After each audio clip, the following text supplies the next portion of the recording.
নয় কিছু খুচখাচ খাই, খুচখাচ মানে স্ন্যাক্স টাইপ বেশি। তো বরকে বলেছিলাম একটু বালি ভাজা বাদাম এনো। এই যে কথা মতো কাজ, 1 প্যাকেট বলেছিলাম, সে আবার এনেছে 2 প্যাকেট। এই প্যাকেটটা হয়তো 500 গ্রাম ওজন হতে পারে, মনে হচ্ছে 500 হবে। তো 95 টাকা নিয়েছে, এটাও 95 টাকা নিয়েছে। আর তার সাথে নিয়েছে একটা বিস্কিট, এটা হচ্ছে রাজা বিগ বি। এটা দেখছি বিস্কুটটার মধ্যে আবার কালো জিরে দেওয়া আছে। এটা স্পাইসি ক্র্যাকার লেখা আছে, ক্রিস্পি ডেলিশিয়াস বিস্কুট। এটা আগেই বলি, এটা কিন্তু কোনো প্রমোশন ভিডিও নয়, এটা আমার পছন্দ তাই কিনে এনেছে। সেটাই আমি এখন মানে জাস্ট একটা ভিডিও বানালাম।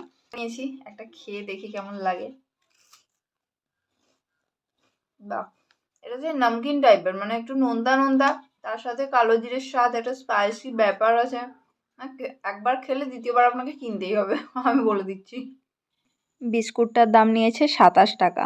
আর এই বালি ভাজা বাদামগুলো একটা প্লেটে নিয়ে নিলাম। সচেতন, তাই তেলে ভাজা বাদাম আর কেউ খেতে চায় না অনেকে। বালি ভাজা বাদামটা স্বাস্থ্যের জন্যই ভালো, বাদাম তো এমনিই ভালো।